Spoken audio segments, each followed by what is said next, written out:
رب اللہ ہے، ربی اللہ۔ انسان کے لیے نہ کوئی کھٹکا، نہ کوئی خطرہ، نہ کوئی خوف، نہ کوئی حزن۔ جو کچھ ہو رہا ہے کس کے اذن سے ہو رہا ہے؟ اللہ کے اذن سے۔ اللہ کے اذن کے بغیر پتا تک نہیں جیتا۔ یہ کوئی اندھا بہرا مادہ نہیں ہے جس سے مجھے کوئی خوف ہو۔ اندھا بھینسا چلا رہا ہو اس سے تو ڈرنے کا ہر انسان کو ڈرنا چاہیے، نہ معلوم کس کو ٹکر مار دے۔ لیکن نہیں، اس کائنات کو چلانے والا ایک سمیع و بصیر خدا ہے۔ وہ جو میرا دوست ہے، میرا ولی ہے، اللہ ولی الذین آمنوا یخرجہم من الظلمات الی النور۔ اللہ اہل ایمان کا ولی ہے، ساتھی ہے، پشت پناہ ہے، مددگار ہے، حمایتی ہے۔ بتائیے جسے یقین ہو جائے کہ اللہ میرا مددگار، اللہ میرا محافظ، اللہ میرا پشت پناہ، اللہ میرا حمایتی، اس کے لیے کوئی خوف ہوگا؟ اس سے کوئی ڈر ہوگا؟ میں مثال دیا کرتا ہوں ایک بہت سادہ، پنجاب کے دیہات کی۔ تو بڑا چودھری ہے اور کوئی غریب کسان ہے۔ اس غریب کسان کی کہ جانوروں کو ہر وقت اندیشہ ہوگا چوری کا، کوئی میری بھینس کھول کر نہ لے جائے، کوئی میرا بیل کھول کر نہ لے جائے۔ لیکن جس کے بارے میں یہ سب کو معلوم ہو کہ وہ جو بڑا چودھری ہے وہ اس کا دوست ہے، اس کی بچیا کو کوئی خوف ہوگا؟ اس کی بھینس پر کوئی ہاتھ ڈالے گا؟ اسے کوئی اندیشہ ہوگا؟ نہیں۔ کیوں؟ کہ وہ بڑا چودھری، بڑا اس کا یہاں کا سردار، جاگیردار، سب کو معلوم ہے وہ میرا دوست ہے، کوئی میرے خلاف اقدام نہیں کر سکتا۔ اس دنیا میں یہ چھوٹی سی بات اگر آپ کے دلی اطمینان اور سکون کا باعث بن سکتی ہے تو ذرا تصور کیجئے۔ میں لفظ تصور استعمال کروں گا صرف اس لیے کہ اس کا ہم جس کو کہتے ہیں ادراک اور شعور کر نہیں سکتے، اگر کے ساتھ کر سکتے۔ اگر یقین ہو کہ اللہ میرا مددگار اور یقین ہو کہ اللہ ہر آن میرے ساتھ ہے، پھر کوئی خوف؟ کس کا خوف؟ کوئی شے اللہ سے بالا تر ہے؟ کوئی قوت اس سے زیادہ طاقتور ہے؟ کوئی اس کے ارادے کو بدلنے والا ہے؟ کوئی اس کی مشیت کے آڑے آنے والا ہے؟ یہی بات ہے جو حضور نے فرمائی، یہ ایمان کا حاصل ہے لب لباب، کہ دیکھو اچھی طرح اس بات کو ذہن نشین کر لو، اگر تمام انسان مل کر تمہیں کوئی نقصان پہنچانا چاہے نہیں پہنچا سکتے مگر جو کچھ اللہ نے لکھ دیا ہو، اور تمام انسان مل کر تمہیں کوئی نفع پہنچانا چاہے نہیں پہنچا سکتے مگر وہ شے جو اللہ نے طے کر دی۔ آپ پھر میں کہوں گا ذرا تاریخ کیجئے، اسے فرض کیجئے، اسے سوچئے، اگر اس حدیث پر ہمارا دل ٹھکا ہوا ہو تو کسی سے ڈر ہوگا؟ یہ مجھے نقصان نہ پہنچا دے، یہ میری رپورٹ خراب نہ کر دے، یہ میری انکریمنٹ نہ رکوا دے، یہ میرا یہ نہ بگاڑ دے، یہ میرے یہ نقصان نہ پہنچا دے۔ اس کا ڈر، اس کا ڈر، اس کا خوف، اس کی خوشامد، اس کے لیے جا کر طرح طرح سے اپنی عزت نفس کو ذلیل کروانا اس کے سامنے، یہ سب کچھ کیوں کرتا ہے انسان؟ جب سمجھتا ہے کہ اس کے ہاتھ میں میرا کوئی نفع ہے، اس کے ہاتھ میں میرے لیے کوئی ضرر ہے، یہ مجھے کوئی غضب پہنچا سکتا ہے، یہ مجھے کوئی نقصان پہنچا سکتا ہے، یہ میرا کوئی کام بنا سکتا ہے، یہ میری کوئی ضرورت پوری کر سکتا ہے، اسی کا نام شرک ہے۔ جہاں آپ نے یہ سمجھا کہ غیر اللہ کے اندر کوئی طاقت موجود ہے وہی شرک ہے۔ بتوں سے تجھ کو امید ہے، خدا سے نومیدی، مجھے بتا تو صحیح اور کافری کیا ہے؟ شرک تو یہ جس پر بھی تمہیں یہ خیال ہے، کلمہ ہے یہ کلمہ سوم، لا حول ولا قوت الا باللہ، ذرا اس پر دل کو کبھی اگر آپ تصور کریں، پھر فرض کریں، دل ٹھک جائے، اس پر کوئی طاقت نہیں۔ یہی بات تھی جو شیخ عبد القادر جیلانی رحمۃ اللہ علیہ نے اپنی وصیت میں اپنے بچے سے کہی۔ 11ویں دینے والے ہیں لیکن حضرت شیخ عبد القادر جیلانی کی وصیت اور تعلیمات کو کتنے لوگ نہیں جانتے ہیں؟ یہ جن مقامات تک پہنچے ہیں وہ کس چیز کی بدولت پہنچے؟ انہوں نے جو پیغام دیا وہ کیا تھا؟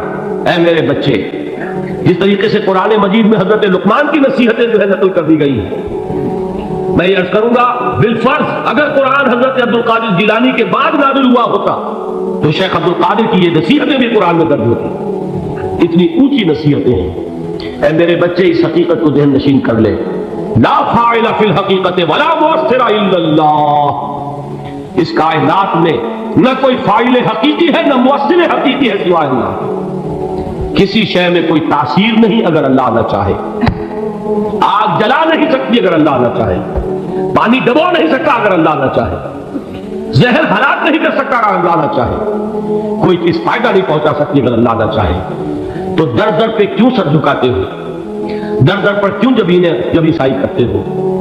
سب کے سامنے کیوں ہاتھ پھیلاتے ہو؟ ایک اللہ سے مانگو، ایک اللہ کے سامنے زمین پر اپنی جبین رکھو۔ لا فاعل فی الحقیقت ولا مؤثر الا اللہ۔ نظر آتا ہے ہمیں کہ پانی پیاس بجھا دیتا ہے، پیاس بجھانے کی صلاحیت پانی میں نہیں ہے، اللہ کے اذن سے۔ کھانا بھوک مٹا دیتا ہے، بھوک مٹانے کی صلاحیت کھانے میں نہیں ہے، اذن رب میں۔ دیکھیے یہی یقین تھا حضرت موسیٰ علیہ السلام کا واقعہ یاد کیجئے۔ سامنے سمندر آ گیا، قوم دیکھتی ہے پیچھے کہ گرد و غبار کا طوفان، معلوم ہوا کہ فرعون اپنے لشکر سمیت آ گیا۔ لشکر جب چلتا تھا تیز رفتاری کے ساتھ تو گرد و غبار کا جو طوفان اٹھتا تھا اس کا تصور کیجیے، اور لمحہ بلمحہ وہ قریب آ رہا ہے۔ پوری قوم نے کیا کہا؟ اے موسیٰ انا لمدرکون، اے موسیٰ ہم کو پکڑے گئے۔ قرآن مجید میں تو یہاں وہ باتیں نہیں لکھی ہیں، لیکن تورات میں یہ درج ہے کہ بنی اسرائیل جھگڑنے لگے، دست و گریبان ہو گئے موسیٰ کے ساتھ۔ موسیٰ نے یہاں پر وایا لا کر، اسے تو ہم ہی بہتر تھے، وہاں کھانے کو ملتا تھا، زندگی تو تھی، بیگار ہم کر رہے تھے، موت تو نہیں تھی۔ اب جو کچھ ہوگا اس کا تصور کرو، جس طریقے سے ہمارے ٹکڑے اڑائے جائیں گے۔ تو لڑ رہے ہیں حضرت موسیٰ علیہ السلام سے، یہ تورات کی تفصیل ہے۔ قرآن میں صرف اتنا آیا ہے، پریشان ہو کر انہوں نے کہا انا لمدرکون، موسیٰ کو پکڑے گئے۔ اس وقت موسیٰ کا جواب کیا ہے؟ کلا ان معی ربی سیہدین، نہیں، میرے ساتھ میرا رب ہے، وہ راستہ دے گا۔ بتائیے کہاں راستہ نظر آ رہا ہے؟ یہ ہے ایمان بالغیب۔ راستہ نظر نہ آئے تب اللہ پر یقین ایمان ہے، جیب میں پیسے ہوں اور تب دل کو اطمینان ہے، تو ایمان کس پر ہوا؟ پیسے پر، اللہ پر نہیں۔ جب وسائل و ذرائع نہ ہو اور پھر یقین ہو کہ اللہ مسبب الاسباب ہے، وہ اسباب کا پابند نہیں ہے، وہ اسباب کا محتاج نہیں ہے، اسباب اس کے محتاج ہے۔ اگر یہ یقین ہے تو اللہ پر ایمان ہے، یہ نہیں ہے تو تمہارا ایمان اسباب پر ہے، وسائل پر ہے، ذرائع پر ہے، مادیات پر ہے، اللہ پر نہیں۔ اس وقت کہاں راستہ تھا؟ وہ راستہ تھا سمندر ہے اور ادھر سے لشکر آ گیا ہے۔ کلا ان معی ربی سیہدین۔ اب دیکھیے ایمان کہہ دینا آسان ہے، ہوا معکم اینما کنتم، جہاں کہیں بھی تم ہوتے ہو اللہ تمہارے ساتھ ہوتا ہے، لیکن اس کا یقین قائم ہو جائے تو زمین و آسمان کا فرق واقع ہو جائے۔ یہی بات ہوئی حضور کے ساتھ۔ غار ہے، چھپے ہوئے ہیں محمد رسول اللہ اور آپ کے وہ یار غار ابو بکر صدیق رضی اللہ تعالی عنہ۔ اقبال نے حضرت ابو بکر کی شان میں چند اشعار پہلے سے رکھے، لیکن واقعہ یہ ہے کہ بھاری بھاری نظموں پر اور قصیدوں پر بھاری ہے، طویل ترین نظمیں اور قصیدے ہوں ان پر بھاری ہے۔ ہمتیں ابو بکر کی ہمت جو ہے، کشت ملت را جو اب جیسے بارش سے کھیتی اپجتی ہے، ابو بکر کی ہمت اور عزیمت اس امت کو اسی طرح سینچنے والی ہے۔ ثانیے اسلام و غار و بدر و قبر، وہ دوسرے تھے اسلام میں، دوسرے پہلے کون تھے؟ انا اول المومنین، حضور فرماتے ہیں سب سے پہلا ایمان لانے والا میں، دوسرے ابو بکر۔ ویسے ہمارے ہاں یہ چلتا ہے اختلاف، حضرت علی پہلے ہیں کہ حضرت ابو بکر پہلے ہیں، لیکن اس میں بڑی خوبصورت تطبیق قائم کی ہے علماء نے اور بہت صحیح ہے۔ چار کے بارے میں فیصلہ ہی مت کرو کہ کون پہلے، ان کی ایک عجیب تقسیم کر دی ہے۔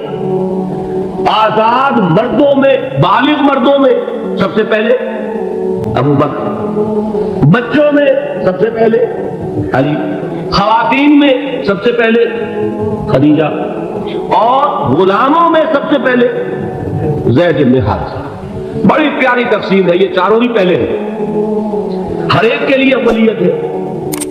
اور واقعہ یہ ہے کہ اگر زمانی اعتبار سے تعین ہوگا تو پہلے خدیجہ الکبریٰ آئے گی رضی اللہ تعالی عنہ، کسی اور سے بات کرنے کی نوبت بعد میں آ سکتی ہے، پہلے تو اہلیہ محترمہ سے بات ہوئی، آتے ہی پہلی وحی ہوئی ہے، ابھی تبلیغ کا حکم نہیں تھا، کس کو بتایا واقعہ؟ ابھی اپنی نبوت کی تبلیغ کا تو حکم ہی نہیں آیا، واقعہ کس کا ہے؟ وہ خدیجہ کا ہے۔ جب کہا ہے کہ خشیت علی نفسی، مجھے اپنی جان کا اندیشہ ہے، تو کیا جواب دیا خدیجہ نے رضی اللہ تعالی عنہا؟ وہ صدیقۃ الکبریٰ ہے۔ صدیقات جو ہے خواتین، ان میں چوٹی پر خدیجہ الکبریٰ ہے رضی اللہ تعالی عنہا، اور صدیق جو مرد ہیں ان میں صدیق اکبر ہے ابو بکر صدیق رضی اللہ تعالی عنہ، لیکن صدیقات میں چوٹی پر۔ جب حضور نے فرمایا خشیت علی نفسی، کیا فرمایا، کیا عرض کیا، کیسے تسلی دی؟ نہیں، اللہ آپ کو ضائع نہیں کرے گا، آپ غریبوں کے ہمدرد ہیں، آپ مساکین کے تکالیف رفع کرنے والے ہیں، آپ بیواؤں کی سرپرستی کرتے ہیں، آپ مسافروں کی خدمت کرتے ہیں، اللہ آپ کو ضائع نہیں کرے گا۔ یہ یقین ہے اس خاتون کے اندر۔ خیر وہ ایک علیحدہ بات ہو جائے گی۔ میرے دل پر حضرت خدیجہ رضی اللہ تعالیٰ عنہ کی شخصیت کا بڑا گہرا نقش، جو وہ کوئی اور یہ وقت اور موقع ہوا تو بیان ہوگا۔ بہرحال اقبال نے ایک مصرے میں جو 4 اولیتیں جمع کر دی ہیں، ہمتیں کشت امت را چو ابر، ثانی اسلام و غار و بدر و قبر۔ اسلام میں حضور کے بعد پہلے کون؟ ابو بکر۔ غار میں حضور کے ساتھ کون؟ ابو بکر۔ بدر کی رات اللہ کا رسول سر بسجود، وہ جھاڑ، وہ گھاس پھوس کی جو جھوپڑی بنائی گئی تھی، اور وہاں تلوار ننگی لے کر پہرا دینے والا کون؟ ابو بکر۔ اور اس حجرہ عائشہ میں محمد کے بعد سب سے پہلے دفن ہونے والا کون؟ ابو بکر رضی اللہ تعالیٰ عنہ صلی اللہ علیہ وسلم۔ وہ جو معاملہ میں سنا رہا تھا غار ثور کا، حضرت ابو بکر بھی حضور کے خیال سے لرز گئے ہیں۔ آپ کو یاد ہوگا کہ جا کر پہلے تمام جتنے سوراخ تھے انہیں بند کیا ہے۔ ایک سوراخ رہ گیا تھا جس کو بند کرنے کے لیے کوئی کپڑا نہیں تھا، وہاں اپنی ایڑی رکھی ہے، تب کہا ہے حضور سے تشریف لائیے، اور اپنے زانو پر حضور کو لٹایا ہے، اور وہاں کسی موذی جانور نے کاٹا ہے، حضور کی آنکھ لگ گئی تھی۔ اس وقت اس بل کے اندر جو بھی بچھو ہے کیا ہے واللہ عالم، اس نے کاٹا ہے۔ اس کی تکلیف کی وجہ سے ابو بکر کی آنکھوں سے آنسو ٹپک گئے، حضور کے چہرے مبارک پر پڑے ہیں، تو حضور جاگے معاملہ کیا ہے؟ یہ نہیں ہٹائی وہاں سے، مبادا وہ جانور وہاں سے نکل کر محمد الرسول اللہ کو کوئی گردن پہنچا دے۔ ابو بکر کی ایڑی ہے، جس طرح چاہے کھا لے، ختم کر دے، جان نکل جائے، تب کوئی آنچ آئے محمد پر پائے، لیکن جیتے جی نہیں۔ وہ ہے ابو بکر۔ حضور کے خیال سے اس وقت حضور نے پھر اپنا لعاب دہن لگایا ہے، اور اس سے پھر آپ کی تکلیف ختم ہوئی۔ جیسے خیبر میں حضرت علی کی آنکھ دکھ رہی تھی، اس کو جو شفا حاصل ہوئی ہے وہ بھی حضور کے لعاب دہن سے ہوئی۔ تو بہرحال اس وقت انہوں نے کہا ہے کہ اے نبی یا رسول اللہ، اگر اس وقت ان میں سے کسی نے غیر ارادی طور پر بھی اپنے قدموں کی طرف جھانک لیا تو پکڑے جائیں۔ کیا جواب تھا اللہ کے رسول کا؟ لا تحزن ان اللہ معنا، اللہ ہمارے ساتھ ہے، کیوں گھبراتے ہو ابو بکر؟ یہ ہے ایمان باللہ۔ اللہ تعالیٰ نے جو انسان پیدا کیے ہیں ان کے مزاج مختلف ہیں۔ ان میں کچھ لوگ ہوتے ہیں جو قوی ہوتے ہیں ارادے کے، جو فیصلہ کر لیا ڈٹ گئے۔ کچھ لوگوں میں وہ قوت ارادی اتنی مضبوط نہیں ہوتی، وہ ادھر ادھر سوچتے رہتے ہیں۔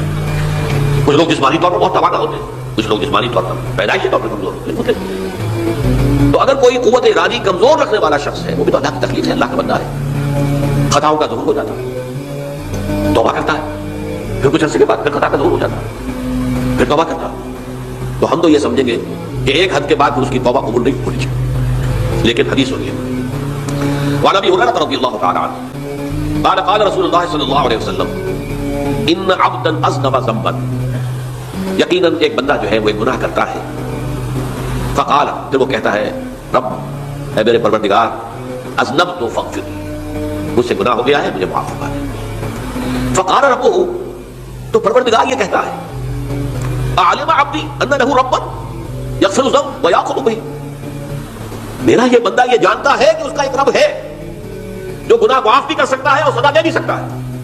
کیا معنی ہوئی؟ گناہ اس نے کیا ہے لیکن جانتا ہے اللہ کو کہ وہ معاف بھی فرما سکتا ہے، تبھی تو وہ اللہ سے معافی کی درخواست کر رہا ہے۔ اس کے اس جاننے کی بنیاد پر، اس کے اس علم کی بنیاد پر، اس کے اس ایمان کی بنیاد پر فرمایا غفرت لعبدی، میں نے اپنے بندے کو معاف کر دیا۔ ثم مکث ما شاء اللہ، پھر وقت گزرا جتنا کہ اللہ نے چاہا، ثم اذنب ذنبا، پھر اس سے گناہ ہو گیا. فقال رب اذنبت ذنبا فاغفر، پھر کہتا ہے پروردگار مجھ سے گناہ ہو گیا، پھر مجھے معاف فرما دے. فقال ربہ، اللہ فرماتا ہے علم عبدی ان له ربا یغفر الذنب ویأخذ به، میرا بندہ ہے نا جو جانتا ہے کہ اس کا ایک رب ہے، ایمان باللہ اس کے اندر ہے، تبھی تو پکار رہا ہے، اور یہ بھی جانتا ہے کہ وہ گناہ معاف بھی کر سکتا ہے اور چاہے تو پکڑ بھی سکتا ہے، سزا بھی دے سکتا ہے.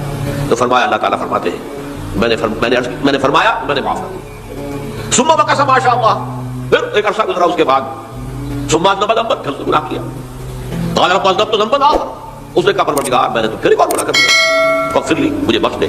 فقال اعلم عبدی ان له ربا یغفر الذنب ویأخذ به، میرا بندہ جانتا ہے نا کہ اس کا ایک رب ہے جسے وہ پکار رہا ہے، کہ وہ جانتا ہے کہ اسے اختیار حاصل ہے کہ چاہے تو بخش دے اور چاہے تو پکڑ دے. اس کے اس علم، اس ایمان کی بنیاد پر میں نے اسے معاف کر دیا. ایک اور حدیث میں نے چونکہ اس گفتگو کے لیے ان احادیث کا تفحص کیا ہے، تو بہت حدیث ہے، میں نے ان میں سے کچھ چنی ہے. ہمارے پاس واعظ ناصح، وہ بھی کسی شخص کو روکتے رہے، برائیوں سے روکتے رہے نہیں رکتا، تو کہیں غصے میں آ کے اللہ تجھے کبھی معاف نہیں کرے. یہ کتنا بڑا جرم ہے، اس کا اندازہ کیجیے. اس حدیث سے تو میرے بندے کو میری رحمت سے مایوس کر رہا ہے، کتنا بڑا جرم ہے، اس کا اندازہ کیجیے.